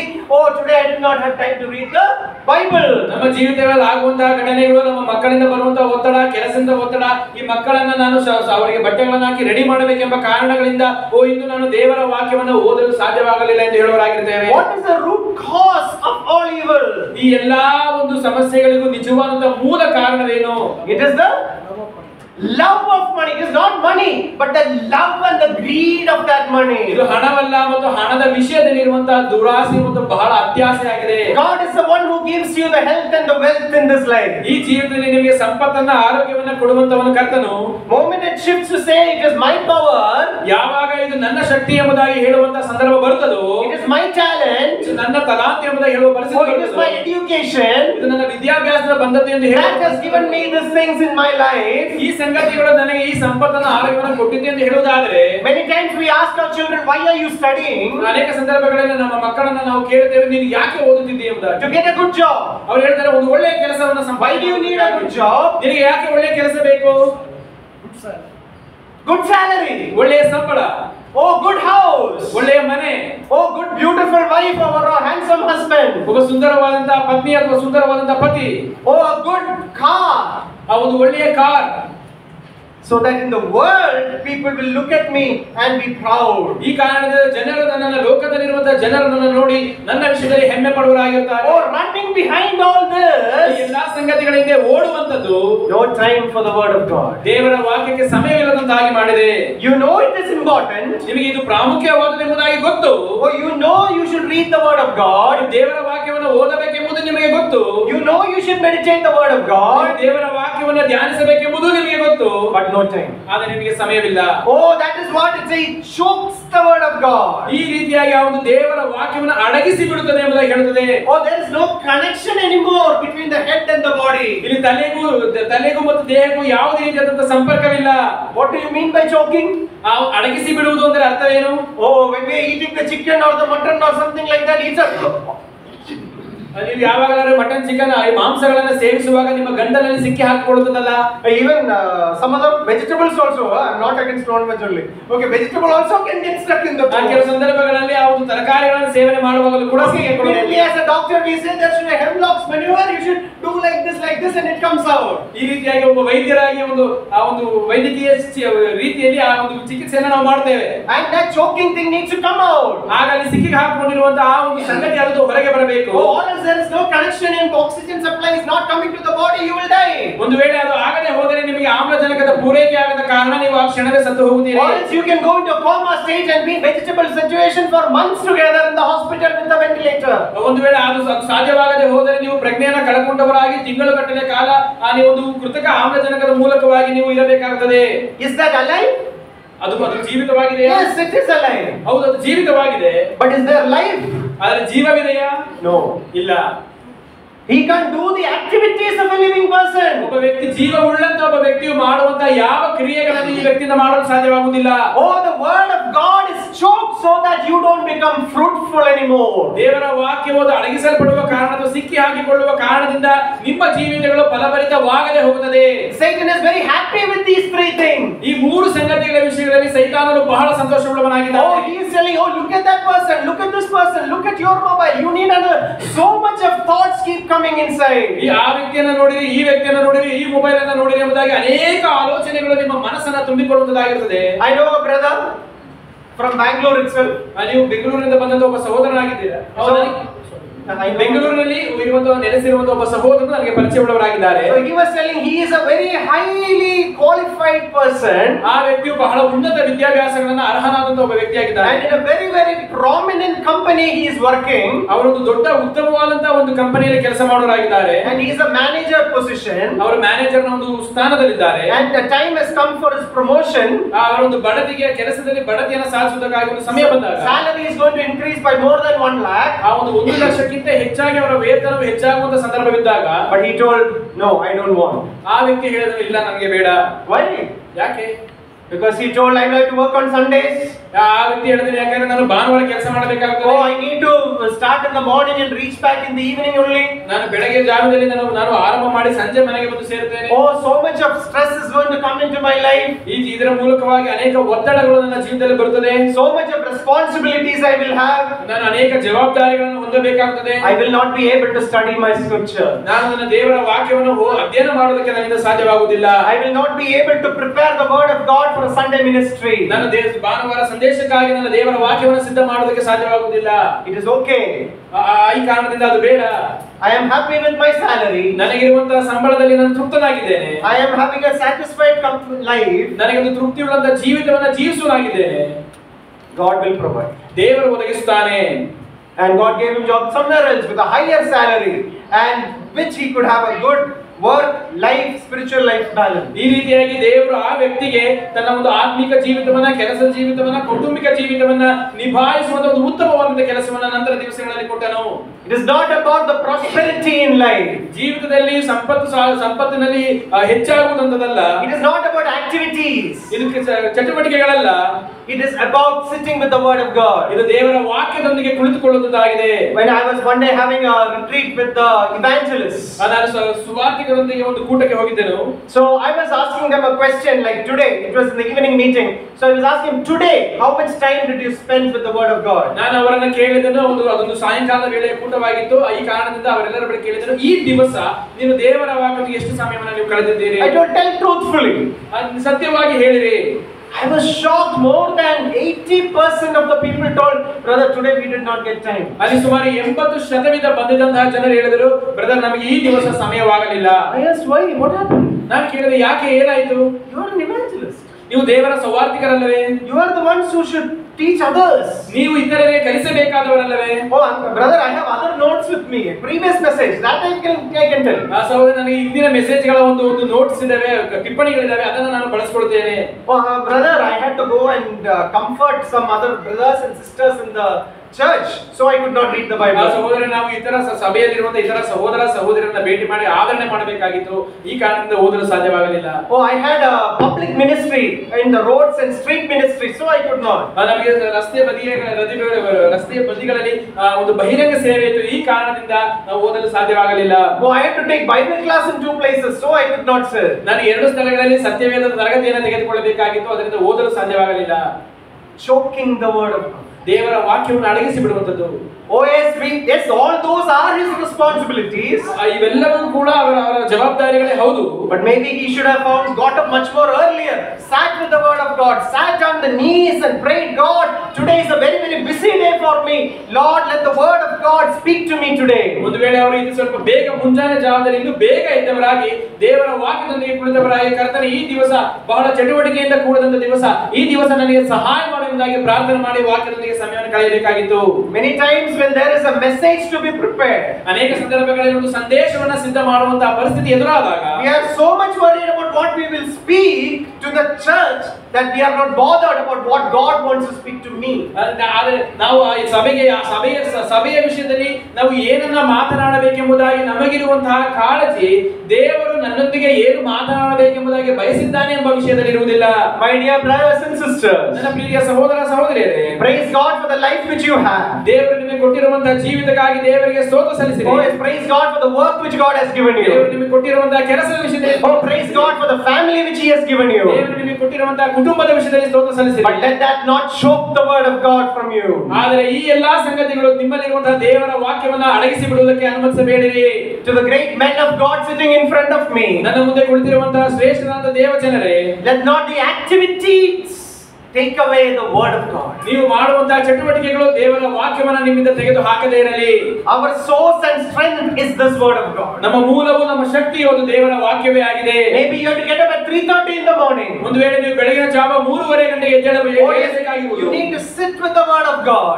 ನೀವು ಮಾಡಬೇಕಾದ ದೇವರ ವಾಕ್ಯದೊಂದಿಗೆ ಕುಳಿತುಕೊಳ್ಳುವಂತದ್ದು. You have told about Abraham Lincoln. I don't know the truth behind it. He used to say, my day is so busy that I am the president of United States of America, but I will get up at 3:30 or 4 so I can sit before the master of the universe. Abraham Lincoln ರವರು ದೇವರ ಕುರಿತಾಗಿ ಹೇಳಿದಂತಹ ಮಾತು ಇದನ್ನು ನಾನು ಕೇಳಿದ್ದೇನೆ. ಅವರು ಹೇಳ್ತಾರೆ, ನಾನು ಈ ಅಮೆರಿಕ ದೇಶದ ನಾನು ಒಂದು ಅಧ್ಯಕ್ಷನಾಗಿದ್ದರೂ ಕೂಡ ನನ್ನ ದಿವಸಗಳು ಬಹಳ ಚಟುವಟಿಕೆಯಿಂದ ಕೂಡಿದ್ದರೂ ಕೂಡ ಅನೇಕ ಕಾರ್ಯಗಳು ಮಾಡಬೇಕಾಗಿದ್ದರೂ ಕೂಡ ಈ ಜಗತ್ತಿನ ಒಡೆಯನೊಂದಿಗೆ ಮಾತನಾಡುವುದಕ್ಕಾಗಿ ನಾನು ಬೆಳಗಿನ ಜಾವ 3:30 ಗಂಟೆಗೆ ಎದ್ದು ಕುಳಿತುಕೊಳ್ಳುತ್ತೇನೆ. My dear brothers and sisters, it is not the fact that you are not born again. ನನ್ನ ಪ್ರೀತಿಯ ಸಹೋದರ ಸಹೋದರಿಯರೇ, ನೀವು ಪುನಃ ಹುಟ್ಟಿದಿರೋ ಇಲ್ಲವೋ ಎಂಬುದು, ಮತ್ತೆ ತಿರುಗಿ ಹುಟ್ಟಿದಿರೋ ಇಲ್ಲವೆಂಬುದಲ್ಲ ಈ ವಿಷಯ. Not that you are a believer, ನೀವು ವಿಶ್ವಾಸಿಗಳೆಂಬುದಲ್ಲ ವಿಷಯ, but are you fruitful or not? ಆದರೆ ನೀವು ಫಲಭರಿತವಾಗಿದ್ದೀರೋ ಇಲ್ಲವೋ ಎಂಬುದೇ ಈಗಿನ ಪ್ರಶ್ನೆ.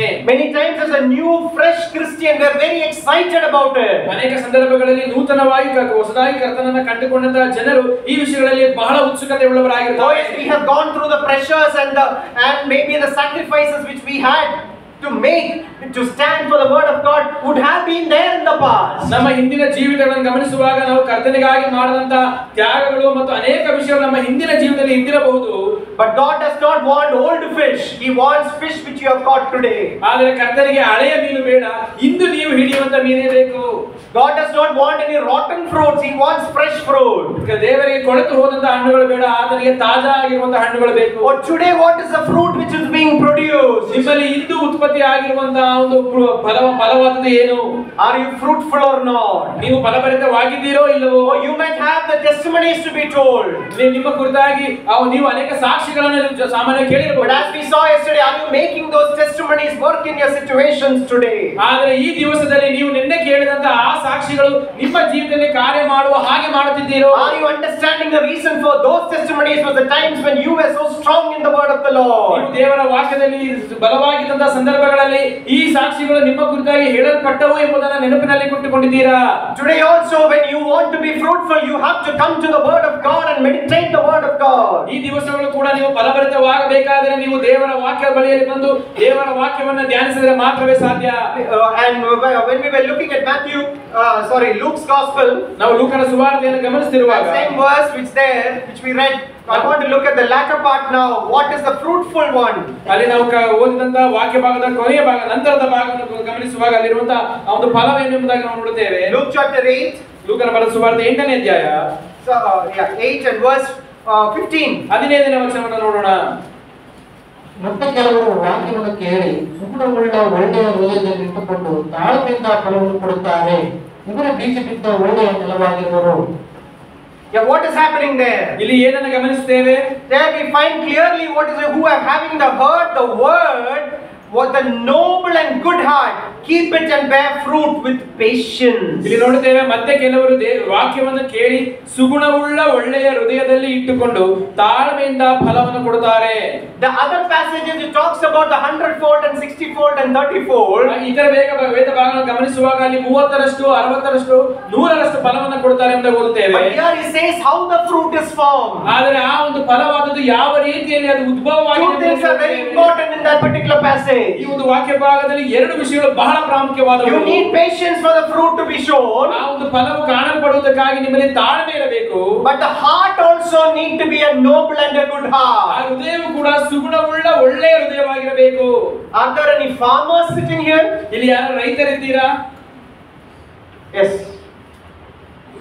What are you cultivating? ನೀವು ಏನನ್ನ ಬೆಳೆಸ್ತಾ ಇದ್ದೀರಿ? Jola. Okay. So how is it done?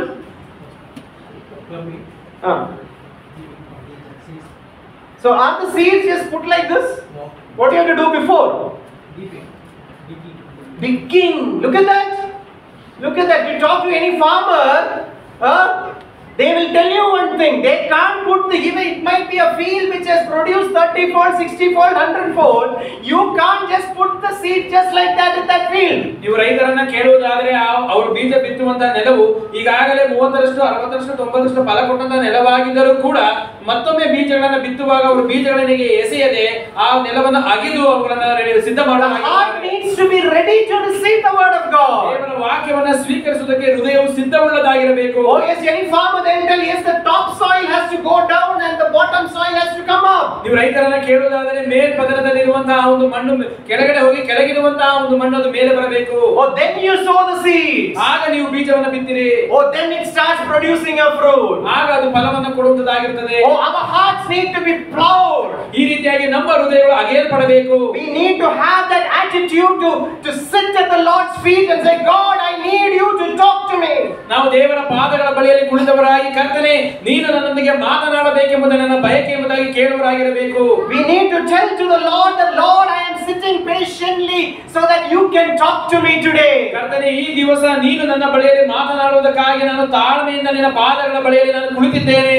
We need to tell to the Lord, I need understanding of the word of the Lord. ಕರ್ತನೇ ನಿನ್ನ ವಾಕ್ಯದ ಒಂದು ಅರ್ಥವನ್ನು ಮಾಡಿಕೊಳ್ಳುವುದಕ್ಕೆ ನನಗೆ ಬೇಕಾದಂತಹ ಸಹಾಯವನ್ನು ಕೊಡು ಎಂಬುದಾಗಿ ಕೇಳಬೇಕು. Oh yes Lord, today there is a Sunday meeting. That brother is going to preach today. We should not just say, brother, please God, please help him. But Lord, please talk to me. Oh, work inside me, Lord. ಈ ಭಾನುವಾರ ದಿವಸ ಒಬ್ಬ ಸಹೋದರನು ದೇವರ ವಾಕ್ಯದಿಂದ ಮಾತನಾಡಲಿದ್ದಾನೆ. ಕರ್ತನೇ ಆ ಸಹೋದರಿಗೆ ಸಹಾಯ ಮಾಡು ಎಂಬುದಾಗಿ ಹೇಳುವರು ಮಾತ್ರವೇ ಆಗಿರದೆ ಕರ್ತನೇ ನನ್ನೊಟ್ಟಿಗೆ ಮಾತನಾಡು, ನನ್ನ ಹೃದಯದಲ್ಲಿ ಕಾರ್ಯ ಮಾಡು ಎಂಬುದಾಗಿ ಪ್ರಾರ್ಥಿಸುವರಾಗಿರಬೇಕು. Please turn with me to Proverbs chapter 2. ಜ್ಞಾನವಂತಿರುವ 2ನೇ ಜ್ಞಾನವಂತಿಗೆ ಬನ್ನಿರಿ. There, I love that particular passage in Proverbs chapter 2. It is so wonderful and telling how exactly the word of God is going to work in your heart. ದೇವರ ವಾಕ್ಯವು ನಮ್ಮ ಜೀವಿತಗಳಲ್ಲಿ ನಮ್ಮ ಹೃದಯಗಳಲ್ಲಿ ಹೇಗೆ ಕಾರ್ಯ ಮಾಡುತ್ತದೆ ಎಂಬುದನ್ನು ತಿಳಿಸುವಂತ ಒಂದು ಉತ್ತಮವಾದಂತಹ ವಚನ ಇದಾಗಿದೆ. ಜ್ಞಾನೋಕ್ತಿಗಳು 2 chapters 1 to 5 verses 1 to 5. Can somebody read? ಅದರ 1 ರಿಂದ 5 ವಚನಗಳು. ಜ್ಞಾನೋಕ್ತಿಗಳು 2 1 ರಿಂದ 5. ನನ್ನ ಮಾತುಗಳನ್ನು ಅಂಗೀಕರಿಸಿ ನನ್ನ ವಿಧಿಗಳನ್ನು ನಿಧಿಯಂತೆ ಕಾಪಾಡಿಕೋ. Yeah, 1 to 5. ನಿನ್ನ ಕಿವಿಯನ್ನು ಜ್ಞಾನ ಕಡೆಗೂ ಹೃದಯವನ್ನು ವಿವೇಕದ ಕಡೆಗೂ ತಿರುಗಿಸು. ಬುದ್ಧಿಗಾಗಿ ಮೊರೆಯಿಟ್ಟು ಬೆಳಕಿಗಾಗಿ ಕೂಗಿಕೊಂಡು ಅದನ್ನು ಬಳ್ಳಿಯಂತೆಯೂ ನಿಕ್ಷೇಪಂತೆಯೂ ಹುಡುಕು. ಆಗ ನೀನು ಯೆಹೋವನ ಭಯವನ್ನು ಅರಿತು ದೇವಜ್ಞಾನವನ್ನು ಪಡೆದುಕೊಳ್ಳುವೆ. Verse 5 once again. ಆಗ ನೀನು ಯೆಹೋವನ ಭಯವನ್ನು ಅರಿತು ದೈವ ಜ್ಞಾನವನ್ನು ಪಡೆದುಕೊಳ್ಳುವೆ.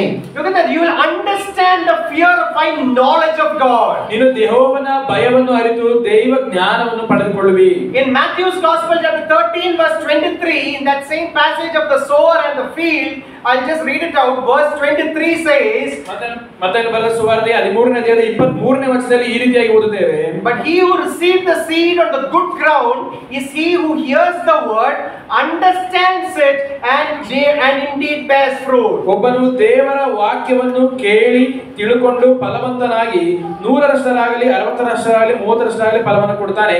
ಇವನೇ ಒಳ್ಳೆಯ ನೆಲವಾಗಿರುವನು ಎಂದು ಹೇಳಿದನು. So how do you understand the word of God? ನೀವು ದೇವರ ವಾಕ್ಯವನ್ನು ಹೇಗೆ ಅರ್ಥ ಮಾಡಿಕೊಳ್ಳುತ್ತೀರಿ? Oh, you need to cover it with prayer. ಅದನ್ನು ನೀವು ಪ್ರಾರ್ಥನೆಯ ಮೂಲಕವಾಗಿ ಆವರಿಸಬೇಕು. The heart should be in a receptive mode. ನಮ್ಮ ಒಂದು ಹೃದಯವಾದದ್ದು ಸ್ವೀಕರಿಸುವಂತಹ ಸ್ಥಿತಿಯಲ್ಲಿರಬೇಕು. Oh, you can't come to a meeting without having a heart which is plowed upside down. ನಿಮ್ಮ ಒಂದು ಹೃದಯವಾದದ್ದು ಮೇಲೆ ಕೆಳಗೆ ಅಗೆಯಲ್ಪಡದಂತಹ ಹೃದಯದೊಂದಿಗೆ ನೀವು ದೇವರ ವಾಕ್ಯವನ್ನು ಕೇಳುವುದಕ್ಕೆ ಬರುವರಾಗಿರಬಾರದು. When you're sitting with the word of God in the early mornings, you need to have your heart which is plowed down, saying, Lord, please talk to me. ನೀವು ಬೆಳಗಿನ ಜಾವದಲ್ಲಿ ದೇವರ ವಾಕ್ಯವನ್ನು ಧ್ಯಾನ ಮಾಡುವುದಕ್ಕೆ ಕುಳಿತಿರುವಾಗ ನಿಮ್ಮ ಹೃದಯವು ಅಗೆಯಲ್ಪಟ್ಟಂತಹ ಹೃದಯವಾಗಿ ದೇವರೇ ನನ್ನೊಟ್ಟಿಗೆ ಮಾತನಾಡು ಎಂಬ ಪ್ರಾರ್ಥನೆಯಿಂದ ಕುಳಿತವರಾಗಿರಬೇಕು. You can't ritualistically read the word of God and expect it to work inside you. ನೀವು ದೇವರ ವಾಕ್ಯವನ್ನು ಒಂದು ಆಚಾರದ ರೀತಿಯಲ್ಲಿ ಓದಿ ಅದು ನಿಮ್ಮ ಹೃದಯಗಳಲ್ಲಿ ಕಾರ್ಯ ಮಾಡಬೇಕೆಂಬುದಾಗಿ ಅಪೇಕ್ಷಿಸಲು ಸಾಧ್ಯವಿಲ್ಲ. Verse 1 tells you how you should take the word of God. ನೀವು ದೇವರ ವಾಕ್ಯವನ್ನು ಹೇಗೆ ಸ್ವೀಕರಿಸಬೇಕೆಂಬುದಾಗಿ ಮೊದಲನೇ ವಚನದಲ್ಲಿ ನೋಡುತ್ತೇವೆ. Oh, verse 2 says that you should incline your ear to wisdom, apply your heart to understanding. ಎರಡನೇ ವಚನದಲ್ಲಿ ನಿನ್ನ ಕಿವಿಯನ್ನು ಜ್ಞಾನದ ಕಡೆಗೂ ಹೃದಯವನ್ನು ವಿವೇಕದ ಕಡೆಗೂ ತಿರುಗಿಸು ಎಂದು ಓದುತ್ತೇವೆ. It says incline your ear. ನಿನ್ನ ಕಿವಿಯನ್ನು ತಿರುಗಿಸು ಎಂಬುದಾಗಿ ಹೇಳುವುದನ್ನು ನೋಡುತ್ತೇವೆ. When we do counseling and when we talk to patients, we are taught how to listen to a patient. ನಾವು ಒಂದು ರೋಗಿಗಳನ್ನ ನೋಡುವಾಗ ಅವರಿಗೆ ಸಮಾಲೋಚನೆ ಕೊಡುವಾಗ ಅವರು ಯಾವ ರೀತಿಯಲ್ಲಿ ಕೇಳಿಸಿಕೊಳ್ಳಬೇಕೆಂಬುದಾಗಿ ತಿಳಿಸುತ್ತೇವೆ. We are told to sit with the patient. ನಾವು ಆ ಒಂದು ರೋಗಿಗಳೊಂದಿಗೆ ಕುಳಿತುಕೊಳ್ಳಬೇಕೆಂಬುದಾಗಿ ನಮಗೆ ಹೇಳ್ತಾರೆ. Don't sit like this and listen to the patient. ಆ ಒಂದು ರೋಗಿಗಳು ಹೇಳಿಕೊಳ್ಳುವ ವಿಷಯಗಳನ್ನ ನೀವು ಕಾಲ ಮೇಲೆ ಕಾಲಾಗಿ ಕುಳಿತು ಕೇಳಿಕೊಳ್ಳಲಿಕ್ಕೆ ಸಾಧ್ಯವಿಲ್ಲ. You need to sit like this. ನೀವು ಈ ರೀತಿಗೆ ಮುಂಭಾಗದವರಾಗಿ ಕುಳಿತುಕೊಳ್ಳಬೇಕು. You need to face the patient face to face. ಆ ಒಂದು ರೋಗಿಯನ್ನು ಮುಖಾಮುಖಿಯಾಗಿ ನೋಡುವರಾಗಿರಬೇಕು. You need to nod your head when the person is talking to you. ಆ ವ್ಯಕ್ತಿಯ ಸಂಗತಿಗಳನ್ನ ಹೇಳುವಾಗಲೆಲ್ಲ ನೀವು ನಿಮ್ಮ ತಲೆಯನ್ನು ಅಲ್ಲಾಡಿಸುವರಾಗಿರಬೇಕು. You should be able to repeat the patient's problem back to the patient so that he knows that we have understood his problem correctly. ಆ ರೋಗಿ ಹೇಳುವಂತಹ ಸಂಗತಿಗಳನ್ನ ಕೇಳಿದವರಾಗಿ ಅದನ್ನು ನಾವು ಪುನರಾವರ್ತನೆ ಮಾಡಿ ಹೇಳುವಾಗ ಅದನ್ನು ಹೇಳುತ್ತಿರುವಂತಹ ವ್ಯಕ್ತಿಯು ನಮ್ಮ ಸಮಸ್ಯೆಯನ್ನ ಕೇಳುವಂತ ಈ ವ್ಯಕ್ತಿ ಅರ್ಥ ಮಾಡಿಕೊಂಡಿದ್ದಾನೆ ಎಂಬುದನ್ನು ತಿಳಿದುಕೊಳ್ಳುವ ರೀತಿಯಲ್ಲಿ ಮಾತನಾಡಬೇಕು. Sometimes the patient's voice is very low. ಕೆಲವು ಸಂದರ್ಭಗಳಲ್ಲಿ ಮಾತನಾಡುವಂತಹ ರೋಗಿಯ ಒಂದು ಸ್ವರವಾದದ್ದು ಬಹಳ ಮೆಲುಧ್ವನಿಯಾಗಿರುತ್ತದೆ. Maybe we have to come forward and yeah, brother, please tell once again. ಆ ಸಂದರ್ಭಗಳಲ್ಲಿ ನಾವು ಮುಂದೆ ಬಂದು ಮತ್ತೊಮ್ಮೆ ಹೇಳಿರಿ ಎಂಬುದಾಗಿ ಕೇಳುವರಾಗಿರಬೇಕು. You need to incline your ear to hear what they are talking. ಅವರು ಮಾತನಾಡುವಂತಹ ಮಾತುಗಳನ್ನ ಕೇಳಿಸಿಕೊಳ್ಳುವುದಕ್ಕಾಗಿ ನಿಮ್ಮ ಕಿವಿಗಳನ್ನ ಆ ಕಡೆ ನೀವು ತಿರುಗಿಸಬೇಕು. Oh, you can't be looking at the watch and looking around and looking in your mobile and you can't talk to the patient. ಒಬ್ಬ ರೋಗಿಯೊಂದಿಗೆ ಮಾತನಾಡುವಾಗ ನಿಮ್ಮ ಗಡಿಯಾರಗಳನ್ನು ಮೊಬೈಲ್ ಫೋನ್ಗಳನ್ನು ಅಥವಾ ಅತ್ತಿತ್ತ ನೋಡುತ್ತಾ ನೀವು ಅವರು ಹೇಳುವುದನ್ನು ಕೇಳಿಸಿಕೊಳ್ಳಲು ಸಾಧ್ಯವಿಲ್ಲ. Oh, here it says incline your heart, incline your ear to wisdom. ಜ್ಞಾನದ ಕಡೆಗೆ ನಿನ್ನ ಕಿವಿಯನ್ನ ತಿರುಗಿಸು ಎಂಬುದಾಗಿ ಓದುತ್ತೇವೆ. Oh, when we are sitting with the word of God, ನಾವು ದೇವರ ವಾಕ್ಯದೊಂದಿಗೆ ಕುಳಿತಿರುವಾಗ Satan reminds us of the project which we have not done. ನಾವು ಮಾಡದೇ ಇರುವಂತಹ ಒಂದು ಪ್ರಾಜೆಕ್ಟ್ ನ ಕುರಿತಾಗಿ ಸೈತಾನ ನೆನಪಿಗೆ ತರ್ತಾನೆ. The gas is on. ಆ ಒಂದು ಗ್ಯಾಸ್ ಸ್ಟವ್ ಆನ್ ಆಗಿದೆ. Oh, I left the bindi on the stove. ನಾನು ಒಂದು ಪಾತ್ರೆಯನ್ನು ಸ್ಟವ್ ನ ಮೇಲೆ ಬಿಟ್ಟಿದ್ದೇನೆ. Oh, the car which I parked, did I lock it correctly? ನಾನು ನಿಲ್ಲಿಸಿದಂತಹ ಒಂದು ಕಾರನ್ನು ಸರಿಯಾದ ರೀತಿಯಲ್ಲಿ ಲಾಕ್ ಮಾಡಿದ್ದೇನೆ. Oh, did I put the headlight on? When I come back, will the battery go off? ನಾನು ಒಂದು ಹೆಡ್ಲೈಟ್ ಅನ್ನು ಆನ್ ಮಾಡಿ ಬಂದಿದ್ದೇನೆ. ಒಂದು ವೇಳೆ ಬ್ಯಾಟರಿ ಮುಗಿದು ಹೋಗುತ್ತದೇನೋ. Oh, my son is having an exam there. What all did he study? He didn't study anything at all. What all is happening when we are reading the word of God? ಮಗನಿಗೆ ಪರೀಕ್ಷೆ ಇದೆ. ಆ ಮಗನು ಓದಿದ್ದಾನೋ ಇಲ್ಲವೋ, ಅವನು ಏನು ಮಾಡ್ತಿದ್ದಾನೋ ಗೊತ್ತಿಲ್ಲ ಎಂಬುದಾಗಿ ಈ ರೀತಿಯಾಗಿ ದೇವರ ವಾಕ್ಯದೊಂದಿಗೆ ನಾವು ಕುಳಿತುಕೊಳ್ಳುವಾಗ ನಮ್ಮ ಮನಸ್ಸಿನಲ್ಲಿ ಎಷ್ಟೆಲ್ಲ ಆಲೋಚನೆಗಳು ಬರ್ತವೆ ನೋಡಿರಿ. When I was a teenager, somebody told me how you should handle it. ನಾನು ಒಬ್ಬ ಯವನಸ್ಥನಾಗಿರುವಾಗ ಈ ಸಂಗತಿಗಳನ್ನ ಹೇಗೆ ನಿಭಾಯಿಸಬೇಕೆಂಬುದಾಗಿ ನನಗೆ ಒಬ್ಬರು ತಿಳಿಸಿಕೊಟ್ಟರು. They told me you should have 2 books with you. ಅವರು ಹೇಳಿದ ನಿನ್ನ ಬಳಿ 2 ಪುಸ್ತಕಗಳಿರಬೇಕು. One to write down what God is trying to tell you. ದೇವರು ನಿನಗೆ ಯಾವ ಸಂಗತಿಗಳನ್ನು ಹೇಳಲು ಪ್ರಯತ್ನಿಸುತ್ತಿದ್ದಾನೋ ಆ ಸಂಗತಿಗಳನ್ನು ಬರೆದಿಟ್ಟುಕೊಳ್ಳುವುದಕ್ಕಾಗಿ ಒಂದು ಪುಸ್ತಕ. And one small book to write down all the distracting thoughts. ಮತ್ತು ಇನ್ನೊಂದು ಸಣ್ಣದಾದ ಪುಸ್ತಕ ನಿನ್ನನ್ನು ದೂರಕ್ಕೆ ಸೆಳೆಯುವಂತ ಆಲೋಚನೆಗಳನ್ನು ಬರೆದುಕೊಳ್ಳುವಂತ ಪುಸ್ತಕ. Oh, I have to call that brother. ಆ ಸಹೋದರನನ್ನು ಕರೆ ಮಾಡಬೇಕು. Write it down. ಬರೆದಿಟ್ಟುಕೋ. Oh, I have my stove. ಆ ಒಂದು ಸ್ಟವ್. Write it down. ಅದನ್ನು ಬರೆದಿಟ್ಟುಕೋ. Or call somebody and say, please take care of that. ಯಾರನ್ನಾದ್ರೂ ಕರೆ ಮಾಡಿ ಅದನ್ನು ನೋಡಿಕೊಳ್ಳಿ ಎಂಬುದಾಗಿ ಹೇಳಿರಿ. Oh, how important is it to you, the Bible? ದೇವರ ಸತ್ಯವೇದವು ನಿಮಗೆ ಎಷ್ಟು ಪ್ರಾಮುಖ್ಯವಾದದ್ದಾಗಿದೆ. Imagine you are talking to the principal of the student of your son. ನಿಮ್ಮ ಮಗನು ಓದುತ್ತಿರುವಂತಹ ಶಾಲೆಯ ಪ್ರಾಂಶುಪಾಲರ ಬಳಿ ನೀವು ಮಾತನಾಡುತ್ತಿದ್ದೀರಿ ಎಂಬುದಾಗಿ ಭಾವಿಸಿಕೊಳ್ಳಿರಿ. Or you are talking to the panchayat president. ಒಂದು ವೇಳೆ ನೀವು ಪಂಚಾಯಿತಿಯ ಒಂದು ಅಧ್ಯಕ್ಷರೊಂದಿಗೆ ಮಾತನಾಡುತ್ತೀರಿ ಅಂತ Or to the minister. ಅದು ಒಂದು ವೇಳೆ ಒಬ್ಬ ಮಂತ್ರಿಯ ಬಳಿ ಮಾತನಾಡುವುದಾದರೆ And he is talking to you. ಆ ವ್ಯಕ್ತಿ ನಿಮ್ಮ ಬಳಿ ಮಾತನಾಡುತ್ತಿದ್ದಾನೆ. Will sit like that? ಒಂದು ವೇಳೆ ನೀವು ಈ ರೀತಿಯಾಗಿ ಗಡಿಯಾರಗಳನ್ನು ನೋಡಿಕೊಂಡು ತಲೆ ಕೆರೆದುಕೊಂಡು ಮಾತನಾಡುತ್ತೀರಾ? He will say, get out. ಆ ವ್ಯಕ್ತಿ ಹೇಳ್ತಾನೆ, ಎದ್ದು ಹೋಗು. The principal will ask, are you not serious about your son? ಆ ಪ್ರಾಂಶುಪಾಲರು ಹೇಳ್ತಾನೆ, ನಿನ್ನ ಮಗನ ವಿಷಯದಲ್ಲಿ ನಿನಗೆ ಒಂದು ತೀವ್ರತೆ ಇಲ್ಲ. Why are you so distracted when I am trying to tell you something? ನಾನು ನಿನಗೆ ಏನನ್ನ ಹೇಳುತ್ತಿರುವಾಗ ನೀವು ಯಾಕೆ ಹತ್ತಿತ್ತ ನೋಡುತ್ತಿರುವೆ? The president of the panchayat will say, why did you come to me? You had some problems. Why are you not interested to know what I am trying to tell you? ಆ ಪಂಚಾಯತ್ ಅಧ್ಯಕ್ಷರು ಹೇಳ್ತಾನೆ, ನಿನಗೆ ಕೆಲವು ಸಮಸ್ಯೆಗಳಿದ್ದಾವೆ. ಆ ಸಮಸ್ಯೆಯ ವಿಷಯಗಳಲ್ಲಿ ನಾನು ಹೇಳುವುದನ್ನ ಕೇಳೋದಕ್ಕೆ ನಿನಗೆ ಯಾಕೆ ಸಮಯವಿಲ್ಲ? ನಿನಗೆ ಯಾಕೆ ಆಸಕ್ತಿ ಇಲ್ಲ? Why in the presence of the living truth, the master of the universe, we are sitting distracted? ಆದರೆ ನಾವು ಯಾಕೆ ಜೀವ ಸ್ವರೂಪನಾದಂತಹ ಮತ್ತು ಜಗತ್ತಿನ ಒಡೆಯನಾದಂತಹ ದೇವರ ಮುಂದೆ ಕುಳಿತುಕೊಳ್ಳುವಾಗ ನಾವು ಬೇರೆ ಸಂಗತಿಗಳ ವಿಷಯದಲ್ಲಿ ಆಕರ್ಷಣೆಗೊಳಗಾದವರಾಗಿ ಕುಳಿತುಕೊಳ್ಳುತ್ತೇವೆ? Verse 3. 3ನೇ ವಚನ. If you cry out for discernment, lift up your voice for understanding. ನೀನು ಬುದ್ಧಿಗಾಗಿ ಮೊರೆಯಿಟ್ಟು ವಿವೇಕಕ್ಕಾಗಿ ಕೂಗಿಕೊಂಡು. Oh yes, many times the Bible is very tough. ಅನೇಕ ಸಂದರ್ಭಗಳಲ್ಲಿ ಸತ್ಯವೇದವು ಕಠಿಣವಾದದ್ದು ಹೌದು. Maybe we don't understand it very much. ಒಂದು ವೇಳೆ ಅದನ್ನು ನಾವು ಸರಿಯಾದ ರೀತಿಯಲ್ಲಿ ಎಲ್ಲವನ್ನು ಅರ್ಥ ಮಾಡಿಕೊಳ್ಳಲಿಕ್ಕೆ ಆಗುವುದಿಲ್ಲವೇನೋ? You ask a 10th standard or 12th standard student about physics. ನೀವು 10ನೇ ತರಗತಿ ಅಥವಾ 12ನೇ ತರಗತಿ ವಿದ್ಯಾರ್ಥಿಯನ್ನು ನೀವು ಭೌತಶಾಸ್ತ್ರದ ಕುರಿತಾಗಿ ಕೇಳುವುದಾದರೆ he will say, uncle, I don't understand. ಆ ಹುಡುಗನು ಹೇಳ್ತಾನೆ, ಅಕ್ಕ ನನಗೆ ಏನು ಅರ್ಥವಾಗುತ್ತಿಲ್ಲ. ಅದನ್ನು ಅವರು ಅದನ್ನು ಬಿಟ್ಟು ಬಿಡ್ತಾರೆ. Uncle, no uncle, my exam, I need it, very important portion. ಆಗ ಹೇಳ್ತಾನೆ, ಅಕ್ಕ ನನಗೆ ಪರೀಕ್ಷೆ ಇದೆ, ಇದು ಬಹಳ ಪ್ರಾಮುಖ್ಯವಾದಂತಹ ಒಂದು ಭಾಗ, ಇದನ್ನು ಓದಲೇಬೇಕು. Oh please teach me. ದಯವಿಟ್ಟು ನನಗೆ ಕಲಿಸಿಕೊಡ್ರಿ. Oh get me a tuition teacher. ಅಥವಾ ನನಗೆ ಒಂದು ಟ್ಯೂಷನ್ ಟೀಚರ್ ಅನ್ನು ಕಲಿಸಿಕೊಡ್ರಿ. Or call up the teacher or a friend who knows it much better and says, yes, I need to know that physics problem. I need to get it correct because there is an exam for me and I need to score well. ಯಾಕೆಂದ್ರೆ ಅದರ ಒಂದು teacher ನನ್ನು ಅಥವಾ ಈ ವಿಷಯಗಳನ್ನು ತಿಳಿದಿರುವಂತ ಒಬ್ಬ ಇನ್ನೊಬ್ಬ ವಿದ್ಯಾರ್ಥಿಯನ್ನು ಕರೆದು ನನಗೆ ಕಲಿಸಿಕೊಡ್ರಿ. ಯಾಕಂದ್ರೆ ನನಗೆ ಪರೀಕ್ಷೆ ಬರ್ತಾ ಇದೆ, ಇದು ನನಗೆ ಬಹಳ ಪ್ರಾಮುಖ್ಯವಾದದ್ದು. Oh yes, that exam and that result is only mattering for that 1 year. ಆದರೆ ಆ ಒಂದು ಪರೀಕ್ಷೆಯ ಫಲಿತಾಂಶವು ಕೇವಲ ಆ ಒಂದು ವರ್ಷಕ್ಕೆ ಮಾತ್ರ ಸೀಮಿತವಾಗಿರುತ್ತದೆ. Oh, for 8th standard passing it was needed. 8ನೇ ತರಗತಿಯನ್ನು ನಾನು ಉತ್ತೀರ್ಣನಾಗುವುದಕ್ಕೆ ನನಗೆ ಅದು ಅಗತ್ಯವಿತ್ತು. Oh yes, this is a matter of life and death. ಆದರೆ ಇದು ಜೀವಿತದ ಮರಣ ಮತ್ತು ಜೀವಿತದ ವಿಷಯವಾಗಿದೆ. Oh, this is a matter which goes beyond life. ಈ ವಿಷಯವು ನಮ್ಮ ಜೀವಿತದ ನಂತರ ಮುಂದೆ ಸಾಗುವಂತದ್ದಾಗಿದೆ. Don't you want to understand it? ಆದರೆ ಇದನ್ನು ಅರ್ಥ ಮಾಡಿಕೊಳ್ಳುವುದಕ್ಕೆ ನಮಗೆ Do you understand this is God's word? ಇದು ದೇವರ ವಾಕ್ಯ ಎಂಬುದನ್ನು ನೀವು ತಿಳಿದಿಲ್ಲ. It was not written by man for man's pleasure. ಇದು ಮನುಷ್ಯನ ಭೋಗಕ್ಕಾಗಿ ಮನುಷ್ಯನಿಂದ ಬರೆಯಲ್ಪಟ್ಟದ್ದಲ್ಲ.